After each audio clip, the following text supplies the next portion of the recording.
Kali ini saya diminta untuk membawakan firman Tuhan dan sesuai dengan apa yang sudah dibaca tadi ayatnya dari Kisah Para Rasul pasal 8 ayat 32 sampai dengan 43 berjudul Penginjilan dan Mujizat, Evangelism and Miracles. Saya senang Pak Haryanto pilih tema ini karena saya setelah lulus jadi dokter, kuliah teologi, tesis saya untuk mengambil master teologi itu adalah mujizat kesembuhan dan penginjilan. Disuruh karena saya dokter, lalu pembimbing saya bilang silahkan ambil topik atau tema untuk membuat tesis yang kaitannya antara mujizat kesembuhan dengan penginjilan. Jadi waktu Pak Haryanto tawarkan ini, tanya emang kenapa mau diganti? Oh enggak, justru saya mau khotbahkan ini kalau boleh nggak diganti. Ya, dan ayatnya tadi sudah dibacakan oleh Pak Roy. Silakan slide berikutnya. Nah ini dia ayatnya. Saya siapkan bahasa Inggris sebetulnya untuk Mario, tapi dia minggu lalu janji-janji palsu lagi aja ya. Jadi tapi saya mau katakan bahwa khotbah hari ini merupakan sequel dari khotbah minggu yang lalu. Nah, sebelum kita baca ayatnya, saya harus kembali mengajak kita berdoa. Mari kita berdoa. Tuhan, kami bersyukur karena kami diberikan kesempatan untuk boleh beribadah di saat orang-orang di tempat-tempat tertentu, khususnya di Indonesia, di daerah-daerah yang sulit, mungkin tidak bisa beribadah dengan nyaman seperti kami. Dan biarlah kami mensyukuri setiap kesempatan untuk kami boleh hadir di dalam ibadah di rumah Tuhan. Kami sekali lagi mengingat akan Om Arkian yang hari ini tidak hadir karena harus berbaring di rumah sakit. Tuhan kuatkan dan hiburkan, serta berikan dokter yang terbaik untuk boleh mendiagnosa dan menemukan penyakit serta memberikan terapi dan boleh dipulihkan dengan berkat dan rahmat dari kuasa kesembuhan dari Tuhan.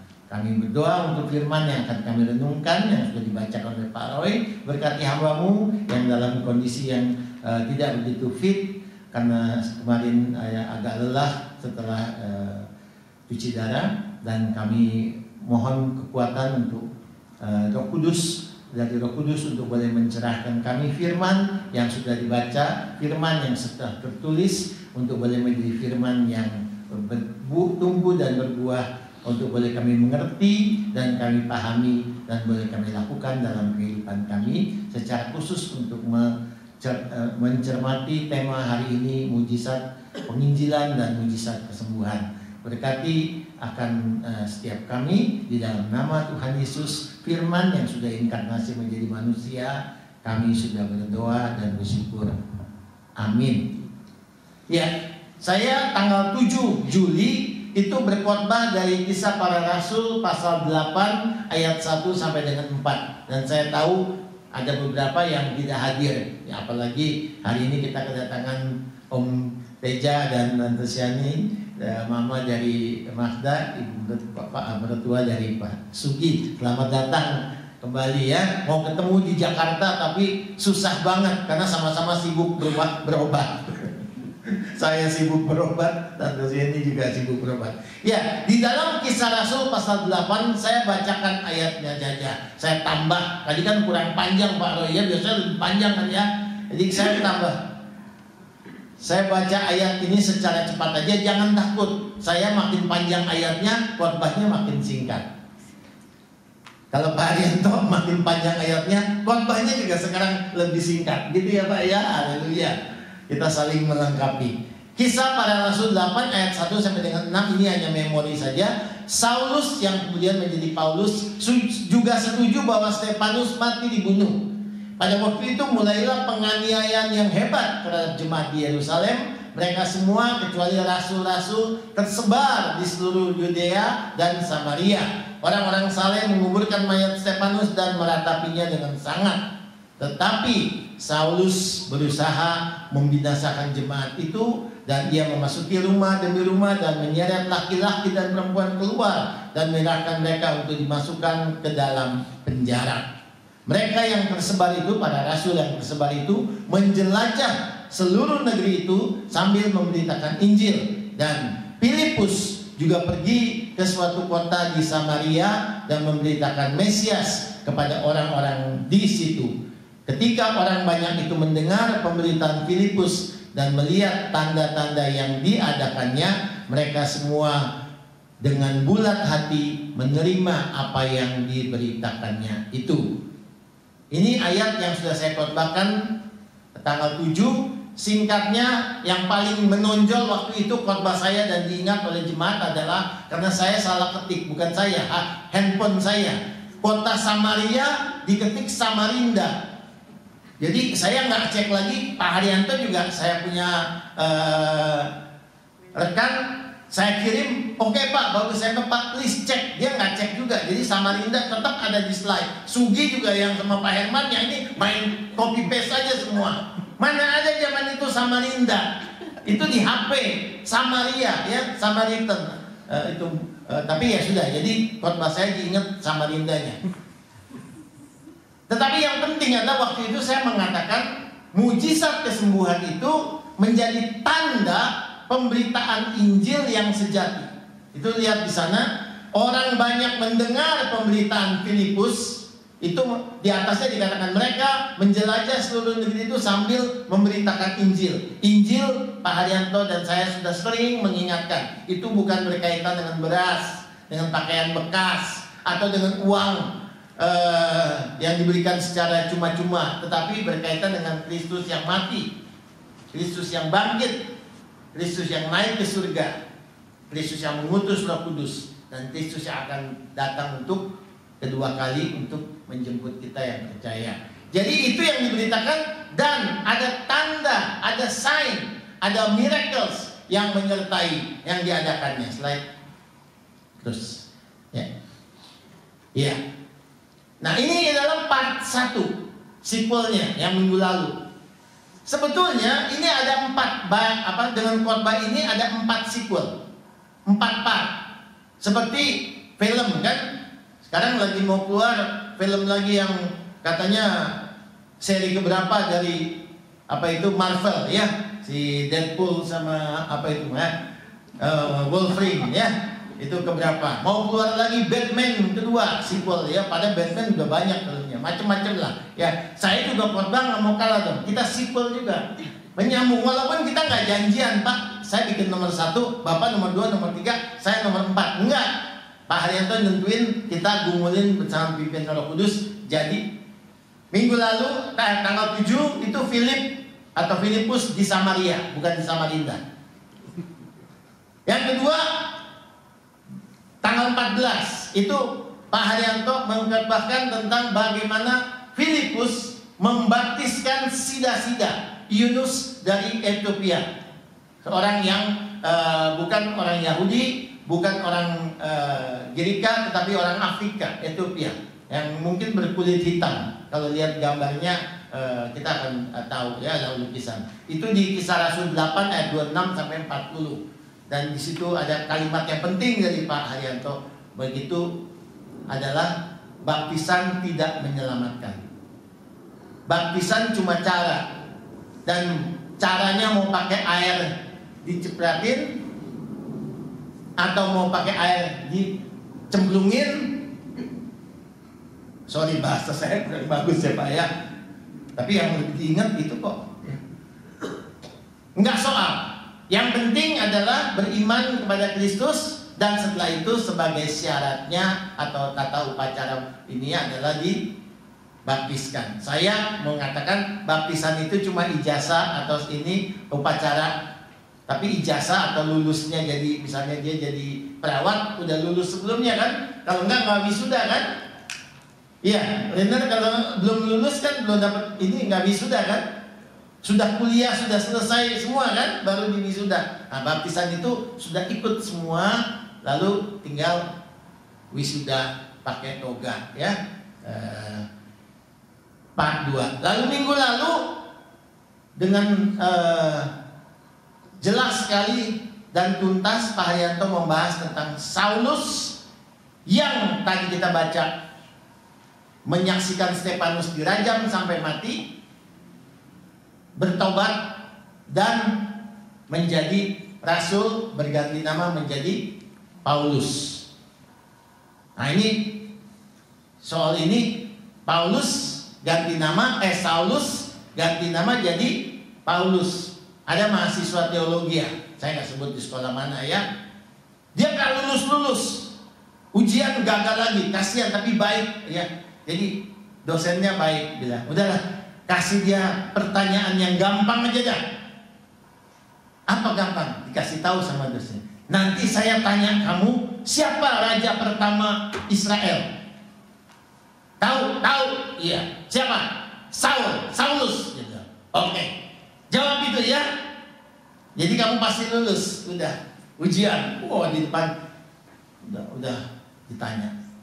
Kamu jawab pertanyaan ini. Kalau benar lulus, langsung ditanya, siapa nama raja pertama di Israel? Dia jawab Saulus. Wah, semua tepuk tangan benar. Udah tenang semua, dia sambung lagi. Tapi kemudian dia ganti nama jadi Paulus. Gak lulus. Udah dikasih yang gampang deh. Memang Saulus sama Saulus itu ada dua. Saulus raja pertama yang gak digantikan Daud. Dia gak ganti nama jadi Paulus. Yang Saulus ganti nama jadi Paulus yang ini.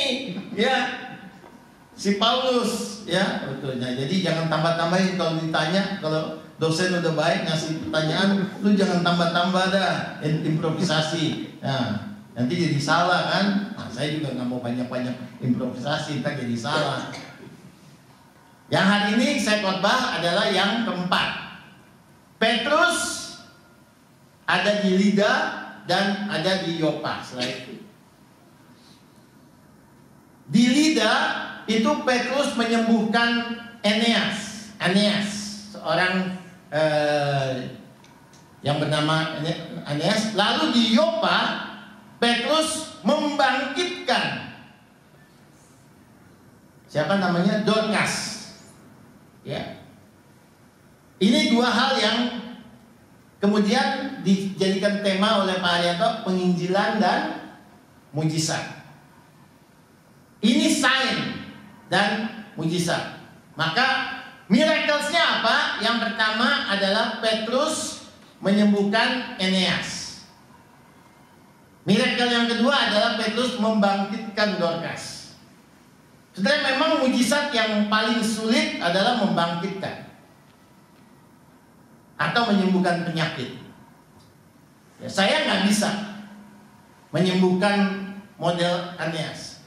Tetapi di dalam sejarah penyelidikan mujizat kesembuhan, itu memang adalah merupakan tipologi atau contoh gambaran bahwa Allah di dalam Kristus mengutus itu menjadikan kita mati di salib menggantikan manusia. Itu kenapa? Karena dia mau memulihkan, menyembuhkan dalam tanda kutip kita yang sakit akibat jatuh di dalam dosa. Jadi makanya ada kata, oleh bilur-bilurmu engkau sembuh. Itu bukan sekedar sembuh di dalam sakit fisik, tetapi sembuh secara total karena dosa diampuni. Dan karena dosa diampuni, kita yang seharusnya mati, upah dosa itu mati, maut, itu kemudian beroleh kehidupan yang kekal. Kebangkitan adalah lambang atau simbol bahwa Allah yang mengampuni dosa di kayu salib, yang sudah bangkit dari kematian, itu juga akan membangkitkan engkau. Itu Yohanes 11 ayat 25. Barang siapa percaya kepadanya tidak akan binasa dan akan bangkit. Yohanes 11 ayat 25. Makanya ada ayatnya di baik sering ditaruh di kuburan, di epitaf, di batu nisan. Akulah kebangkitan dan hidup, barang siapa percaya. Nah, saya akan coba kasih ilustrasi. Minta maaf ya. Apa yang dimaksudkan dengan kesembuhan pola Petrus menyembuhkan Eneas dan Dorcas? Sebentar saudara akan lihat ada yang namanya, saya bahkan baca, yang namanya mujizat-mujizat palsu. Saya bukan bikin mujizat palsu, saya cuma main sulap. Ya. Tapi kira-kira begini saudara ya. Ini mesti bawa alatnya lengkap.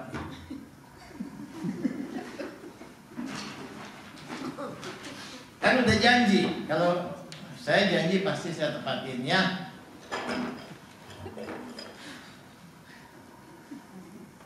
Hubungan manusia itu dengan Allah itu diputuskan seperti tali ini. Ini tali ya.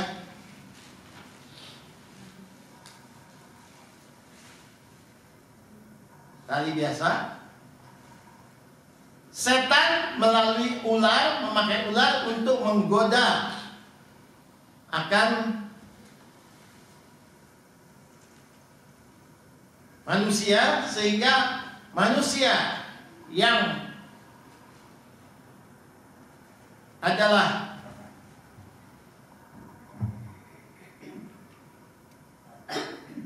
hubungannya utuh dengan Allah diputuskan.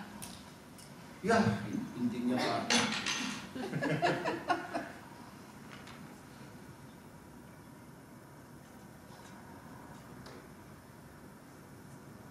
Maaf ya, ini guntingnya nggak bersahabat nih.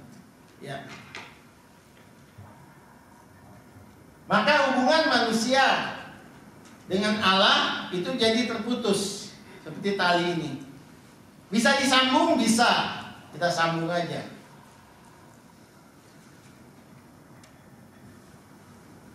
Jadi ya, ini guntingnya nggak bersahabat, ya udahlah. Kira-kira mestinya saya mesti rapikan ini ya, apa ini sambungannya. Tapi nggak apa-apa deh ya, anggap aja ini ya.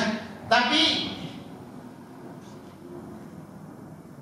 dengan salib Kristus, tadi gunting saya taruh dulu ya.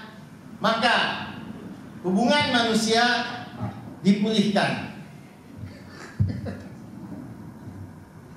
Tepuk tangan dulu dong. Ya.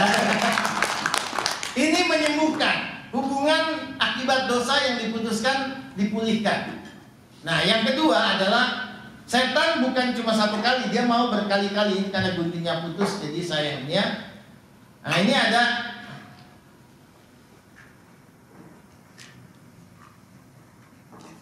waktu manusia diciptakan oleh Tuhan seperti ini. Di atas kertas putih digambar muka, saya nggak pinter gambar ya, tapi kira-kira begini dah ya. Ini ada mata, ada ini, badannya nggak usah dah ya. Pokoknya ada telinga, ada itu ya. Udah, setan merusak gambar dan rupa Allah yang bagus ini dengan misalnya dia kasih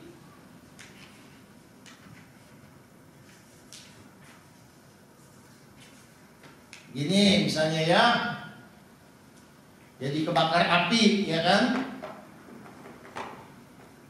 atau mata yang ini dibikin jadi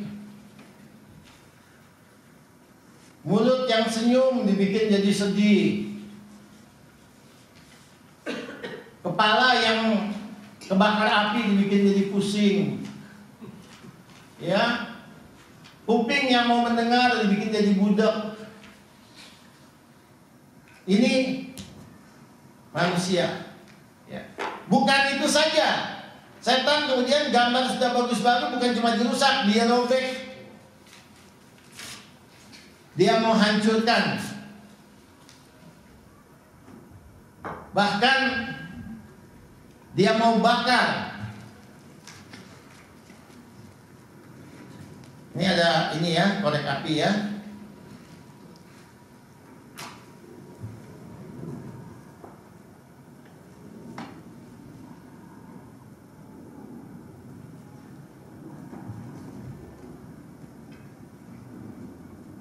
Saya udah siap kalau seandainya bunyi.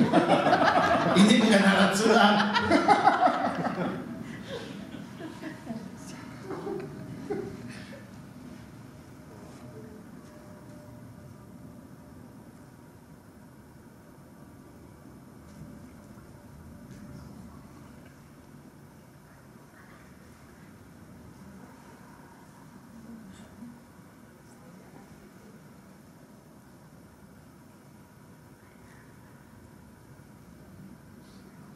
Nggak bunyi kan?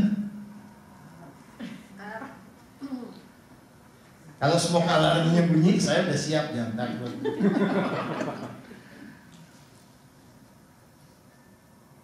Wah, udah bunyi.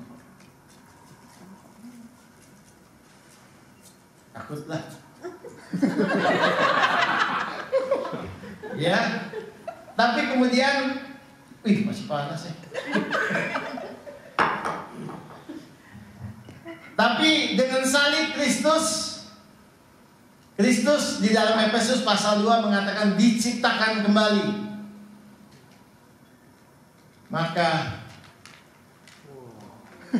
jadilah lebih bagus karena ada apanya? Ini halo, artinya saint, orang kudus, bukan malaikat, ya. Ya, tepuk tangan ya. Dari mati dibangkitkan ya. Nah, kita lanjut dulu khotbahnya ya. Jangan keasikan main sulap ya. Ini yang berkaitan dengan miracle. Nah, slide. Ya.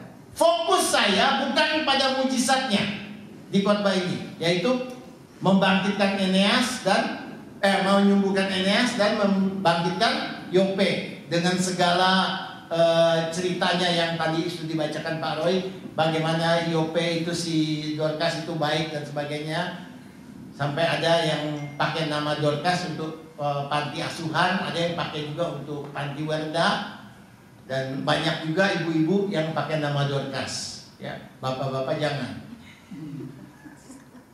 Eneas boleh, ya. Tetapi yang menjadi fokus saya ada pada dua ayat ini, ayat 35 dan ayat 42, di mana di situ dikatakan semua yang ada di Lida dan di Saron, itu kota kecil di dekat Lida, melihat Eneas yang disembuhkan oleh Petrus, lalu apa? They turn to the Lord. Mereka beralih, mereka berbalik. Mereka tadinya nggak percaya, sekarang mereka percaya kepada salib Kristus. Kalau saudara lihat di ayat tadi dibacakan, waktu menyembuhkan Eneas, Petrus tidak bilang, "Hei Eneas, Petrus nih datang nyembuhin kamu." Begitu? Nih si Petrus jagoan, udah nyembuhin orang di bait Allah. Yang lumpuh langsung bangun loncat. Pasal 3. Pak Hayanto udah khotbah. Dan tidak juga dia mengatakan apa? Hai Eneas, Kristus menyembuhkan engkau. Coba lihat sekali lagi ayatnya, ya, supaya percaya saya bacain deh ya, daripada ntar yang bilang ini. Tadi Pak Roy baca nggak diperhatiin kayaknya, dia panjangan. Kesian loh, Pak Roy udah siap dengan baik, baca dengan tenang-tenang, kamu nggak dengerin ya. Bertobatlah engkau. Sekarang HP saya yang nggak bersahabat nih, kenapa dia keluar iklan nih?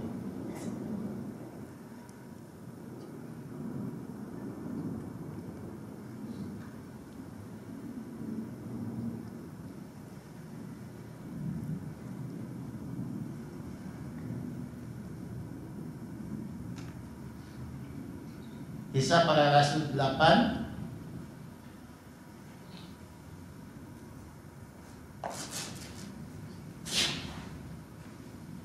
9, sorry.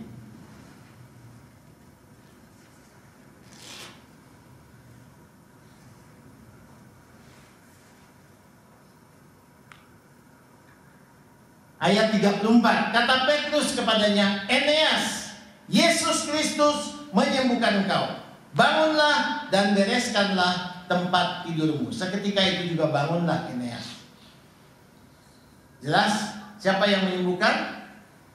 Bukan Petrus, tapi Yesus Kristus. Maka tema kita adalah berkaitan dengan penginjilan dan mujizat kesembuhan. Maka pertama ayat ini, yang kedua ada and it became known throughout all Joppa and many believed in the Lord. Sama. Setelah Dorcas dibangkitkan, yang terjadi adalah semua bertobat. Maka inilah tanda mujizat yang benar, yang sejati, karena ada Injil yang diberitakan dan ada pertobatan yang menjadi satu kesatuan. Slide.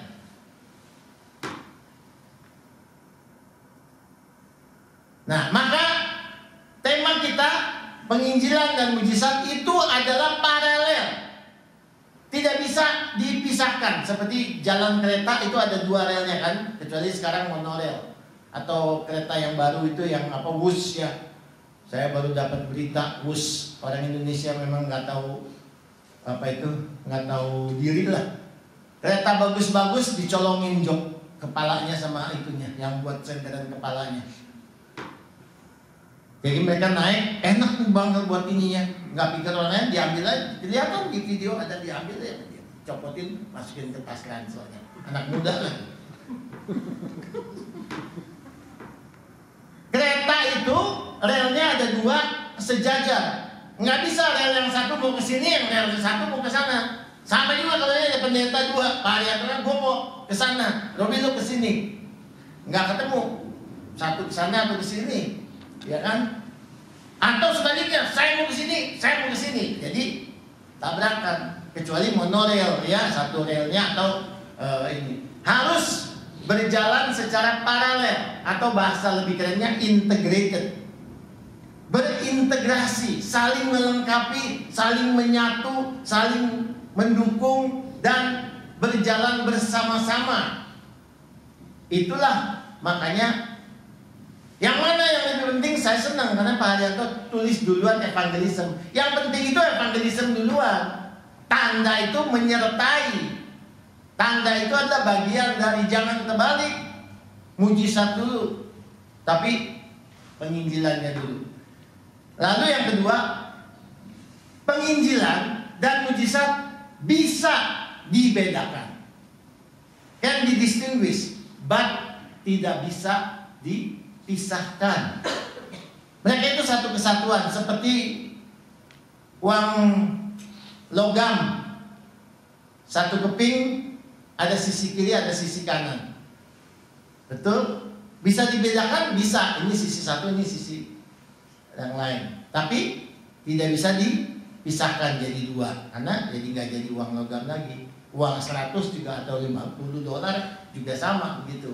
Tidak bisa dipisahkan, hanya bisa dibedakan sisi kanan atau ini yang menjadi poin. Sebetulnya saya sudah bisa selesai sampai di sini, mau selesai aja. Nggak ada yang ntar honor saya dipotong, baru dinaikin. Slide, baru 10 menit kok. Nah, saya waktu membuat skripsi, saya membaca dan salah satu buku yang saya tertarik sampai sekarang adalah berjudul Counterfeit Miracles. Waktu khotbah yang lalu saya sudah singgung ini. Ditulis oleh B.B. Warfield, Benjamin Breckinridge Warfield. Dia salah satu dari 3 teolog abad 19 akhir, abad 20 awal yang terkenal. Bersama-sama dengan 2 lagi, Abraham Kuyper dan satu lagi namanya mirip besan saya, ya. Tapi bukan Herman, dia Herman Sujaya, ini Herman Baffing. Tahu ya Pak ya? Pernah dengar ya? Pak Haryanto sih pasti manggut-manggut aja, dia mana berani dia bilang belum pernah dengar. Dan saya udah sebut dan dia dengar, padahal saya pernah dengar kan Herman Baffing, nah itu. Dan 2 kali kalau pernah baca bukunya apa enggak itu berat ya. Tapi ini pernah dengar ya, pernah lihat bukunya kan nih. Tuh, Counterfeit Miracles ya. Benjamin Breckinridge ini mengatakan Yesus dia menyelidiki orang pakaian penyembuhan. Wah, zaman itu banyak sekali ya, orang kumpul. Umumnya yang diberitakan bukan Injil, tetapi kesembuhan. Kesembuhan, lalu orang panggil sakit apa, kumpul. Ya, di Indonesia juga zaman itu, waktu zaman mungkin Pak Teja masih ngalamin ya, ada beberapa pakar-pakar kesembuhan datang. Ya, nggak ada pemberitaan salib, pemberitaannya Injil. Apa itu? Yang diberitakan itu pokoknya yang buta datang lihat, yang ini lumpuh semua datang, dan memang ada yang sembuh. Nah, Benjamin Warfield ini dia selidikin kemana-mana. Lalu dia selidikin, ada yang dia bilang counterfeit karena sudah disetting. Pendeta bilang, itu di pojok sebelah kanan, baris ke-7 dari belakang, ada ibu-ibu sudah sakit lumpuh sekian lama. Kok dia tahu ya? Ternyata ada banyak usher keliling. Pendeta pakai, zaman itu cuma belum ada Bluetooth, jadi pakai earphone di sini. Jadi majelis telinga, ibu sakit apa bu? Oh, saya sakit lumpuh. Udah berapa lama? 7 tahun. Enggak sembuh-sembuh, enggak. Udah berobat kemana aja? Ini. Oke. Jadi dia tahu, dibilang ini di sini. Yang di situ lagi ada masalah. Anaknya meninggal misalnya. Jadi udah dikasih tahu. Yang lebih celaka lagi, ada satu orang duduk di situ pakai kursi roda. Begitu dibilang, siapa yang mau ini bertobatmu? Wah, dia bangun loncat-loncat. Diselidikin sama Benjamin Warfield. Di kota A dia bangun, di kota B dia lagi bangun lagi, di kota C dia lagi, cuma beda bajunya, bajunya. Bila orangnya sama lagi aja nih, aktor bayaran. Nah, itu ada banyak yang seperti itu. Tetapi yang lebih mengerikan adalah Benjamin Warfield, ternyata ada juga yang benar-benar sembuh secara secara mujizat. Tetapi itu bukan mujizat dari Tuhan. Bisa. Saudara jangan main-main. Mau bisa sembuh ke dukun, bisa.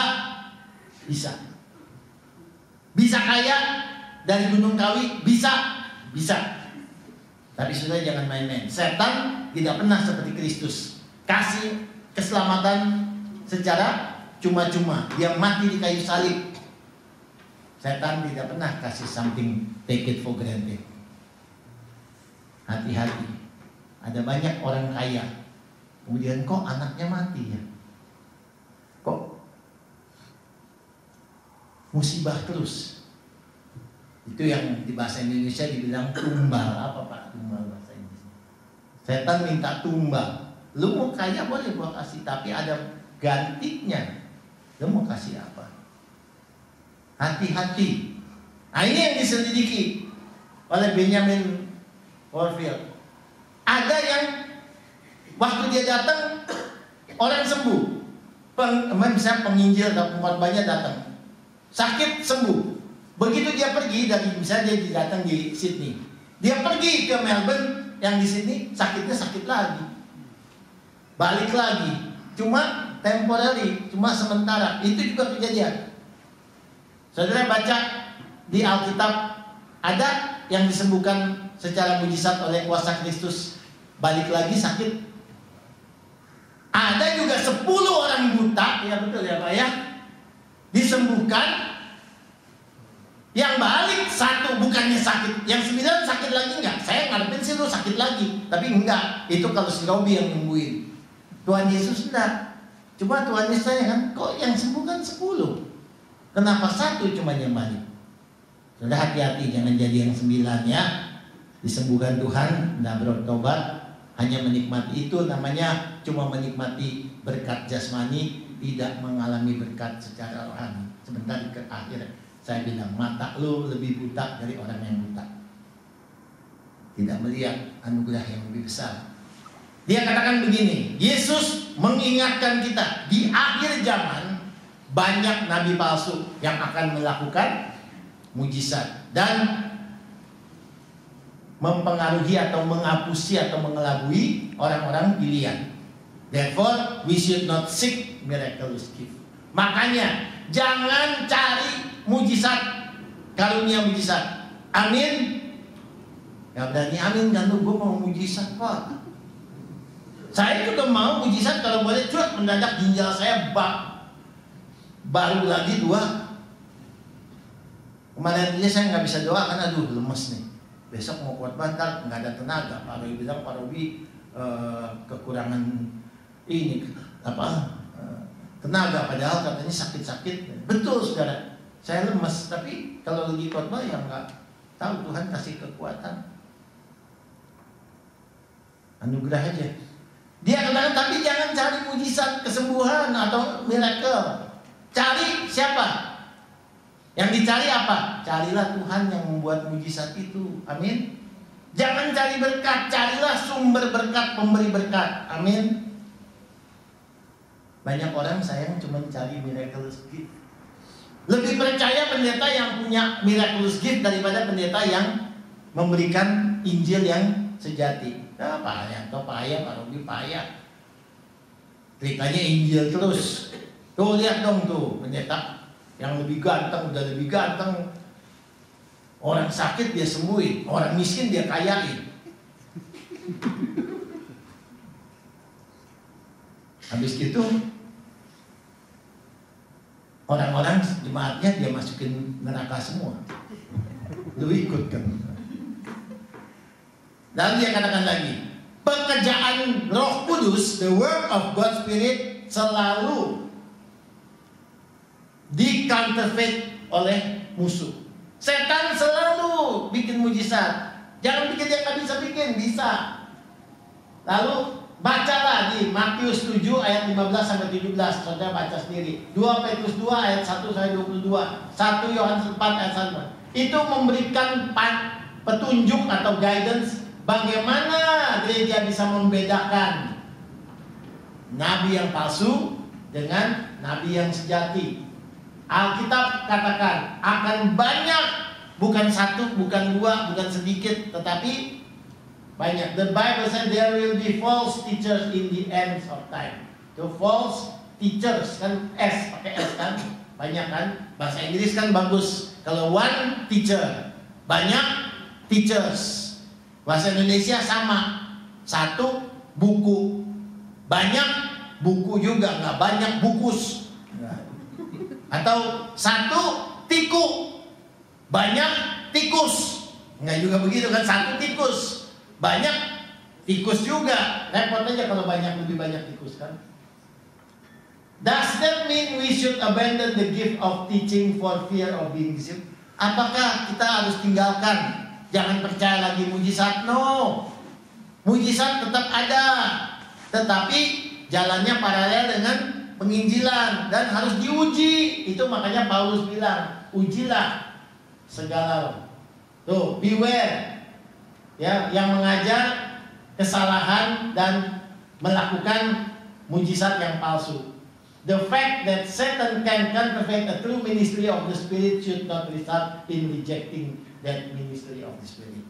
Bahwa memang setan suka ngacoin pekerjaan Roh Kudus, mau mengganggu kita, tapi jangan jadi nggak percaya sama sekali. Slide. Nah, ada yang mengatakan the book of Acts is not finished, was not finished. It still continue. Buku nanti kalau udah baca pasal yang terakhir, kita kan akan sampai nanti, masih lama sih. Bukan selesai. Kenapa nggak ada lanjutannya? Masih banyak.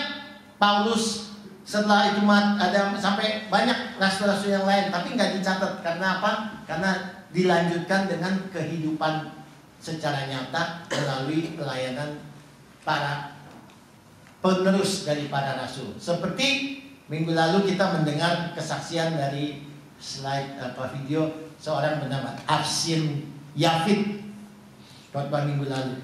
Saya terharu waktu melihat video itu, saya lihat sendiri aja, soalnya lihat aja. Di sini kan Pak Arianto cuma kasih 2 menit atau 3 menit. Soalnya kan makin nambah aja kalau Pak Arianto udah panjang korbannya pakai slide lagi panjang-panjang kan.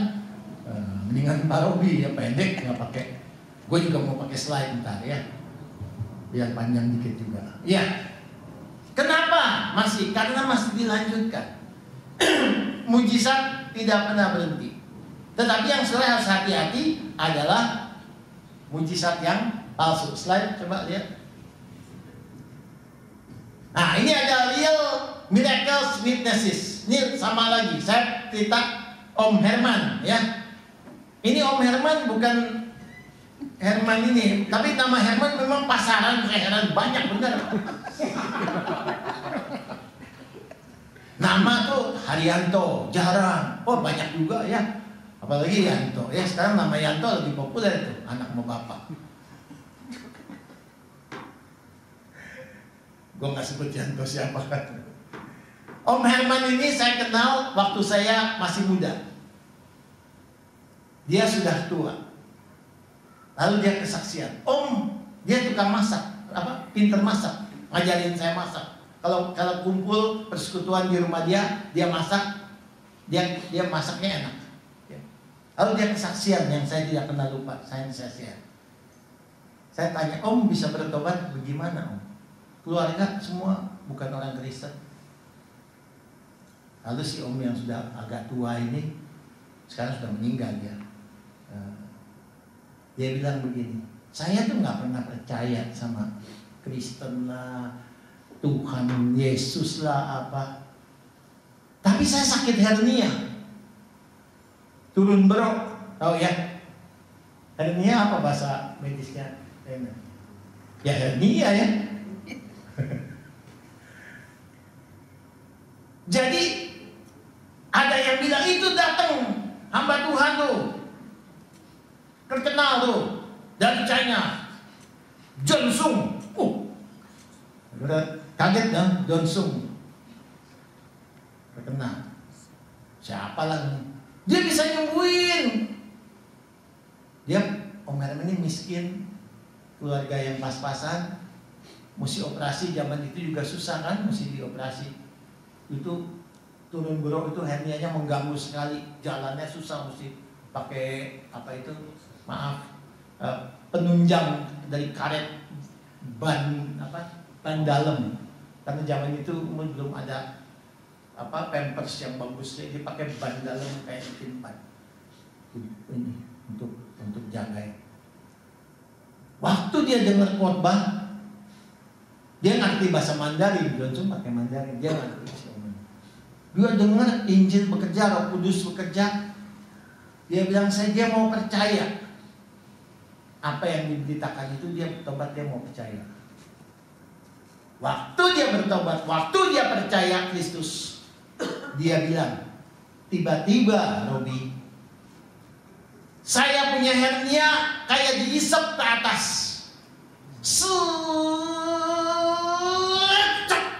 Masuk ke dalam perut. Lalu dia rasa itu lubangnya itu kayak langsung. Dia ngeden, ketutup. Dia main sepak bola juga udah nggak sampai dia mati. Itu hernia tidak kambuh lagi tanpa operasi tahun. Itu mujizat. Mana duluan? Mujizatnya atau sembuhnya? Atau percayanya? Dia percaya dulu. Dan Tuhan kasih. Itu coba slide mati Pak. Itu Om Herman. Yang kedua, ini lebih lagi. Tapi sebelum itu saya mau kasih tunjuk. Ada mujizat palsu, ada mujizat. Kalau saudara lihat juga banyak sulap-sulap yang kelihatannya kayak mujizat, tapi sebetulnya bukan sulap. Cuma sulap. Jangan percaya atau tipuan setan. Misalnya, ini misalnya. Ya,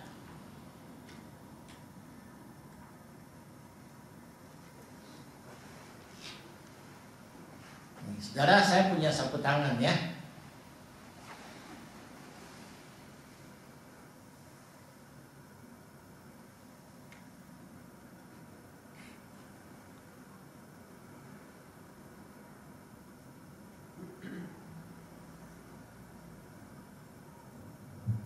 Perhatikan.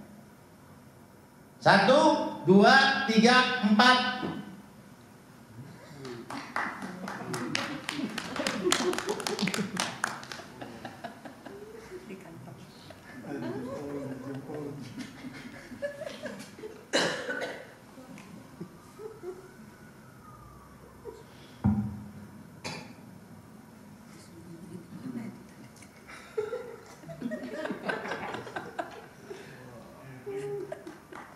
Berikan. Oke. Satu lagi.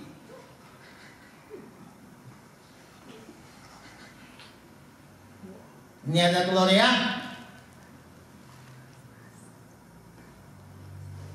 Telur. Ini ada sapu tangan ya.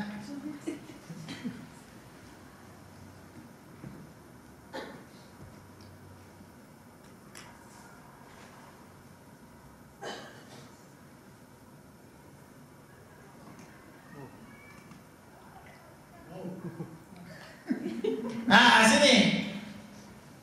Rocky sini. Hebat ya. Kok bisa ya? Ah, kita ajarin dia. Nih. Begini caranya Rocky. Dia ketawa karena ini ada lubangnya. Sini dulu sini. Jadi kamu belajar ya. Jangan cuma duduk-duduk situ aja, sekali-sekali belajar sulap biar naik ya. Sini. Udah keluar, saya punya keluar dulu ya. Jadi caranya adalah gampang. Yang pertama, ambil sapu tangan, keluarin sapu tangan, ambil telur. Telurnya kamu jangan kasih lihat lubangnya. Sumpel begini, ya. Ini lubangnya kasih jalan begini ya. Terus kamu bilang, nah kita masukin sapu tangan, masukin kan? Kasih masuk. Kasih masuk di atas gini dong supaya kelihatan. Kasih masuk di telur ya. Terus sampai jangan cepat-cepat, jangan takut, waktu masih ada, orang nggak akan marah kemana. Nah, habis begitu, kamu angkat, bilang sekarang sapu tangan tidak ada, kasih lihat tangan. Nah, telur sudah ada, kumpulin ya. Nah, yang anak nggak bisa atau belum mesti belajar, ini sekarang pegang ini ya, pegang, ambil ini, kok nggak setur gini.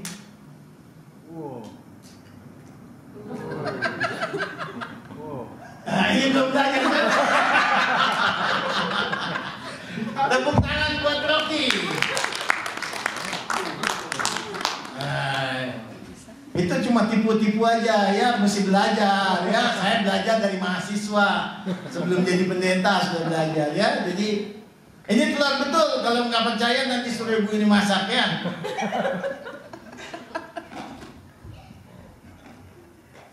Jadi mujizat itu seperti sulap. Ada yang bohong, ada yang pakai alat, ada yang pakai trik magic yang disebut magic sulap. Tetapi ada yang betul-betul mujizat yang dibuat oleh setan. Hati-hati. Tetapi ini ada mujizat yang slide sebelumnya.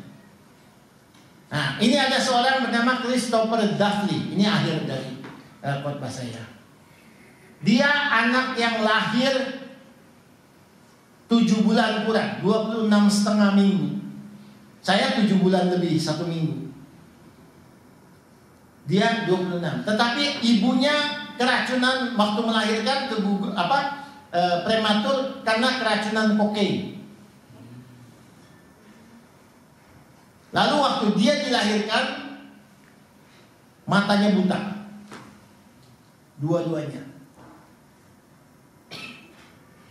Ada gangguan yang disebut dengan kepribadian yang ADHD, autism, dan gabungan macam-macam seperti itu. Sehingga dia waktu lahir, orang-orang pada bilang mungkin dia nggak bisa tahan gitu. Udah keracunan kokain, mesti diobatin, susah. Itu di Amerika. Tapi dia bisa sembuh. Dia dirawat dengan penuh kasih oleh om dan tantenya, uncle dan antinya. orang tuanya punya saudara, kakak dari, ditinggal dia di panti asuhan. Setelah lahir, papa mamanya abandon dia. Tapi kalau Tuhan mau bikin mujizat, maka orang bilang itu tadi slide. Waktu dia bisa hidup, kemudian bisa menjadi dipakai oleh Tuhan, orang bilang he is blind, but he has seen the Lord Jesus more clearly than many of us that is not blind. Termasuk juga saya harus akui. Dia lebih melihat Yesus dengan jelas, dengan segala anugerah dan karyanya daripada saya yang sudah sekian tahun di bidang patriot. Waktu dia mendengar lagu dinyanyi, dia 4 tahun dibawa ke studio tempat musik rohani Christopher Duffy. Dia dengar orang lagi nyanyi, dia minta mic. 4 tahun lebih. Lalu dia ambil, dan dia bisa nyanyi slide. Dan dia nyanyi, ikutin itu piano main, nadanya tidak fals. Saya paling susah kalau mimpin paduan suara. Terus ada salah satu atau dua anggota yang disuruh nyanyi, ambil suara seperti jeng do do. Ada. Dia mendengar lagu ini. Open the eyes of my heart, Lord. Bukalah mata hatiku, Tuhan. I want to see you. Aku mau melihat Engkau. Bukalah mata hatiku, Tuhan. I want to see you. Aku mau melihat Engkau. Aku mau melihat Engkau ditinggikan, diangkat tinggi dalam kemuliaan, menyinarkan sinarmu yang penuh dengan kemuliaan, menyirami atau melimpahkan aku kuasa dan kasihmu. Saat aku menyanyi, kudus, kudus, kudus, Tritunggal. Saya waktu dengar dan lihat video ini, saya kagum. Ini baru mujizat, salah satu mujizat yang tidak bisa ditiru oleh setan. Setan bisa tiru banyak orang, ini tidak bisa. Mari kita lihat videonya.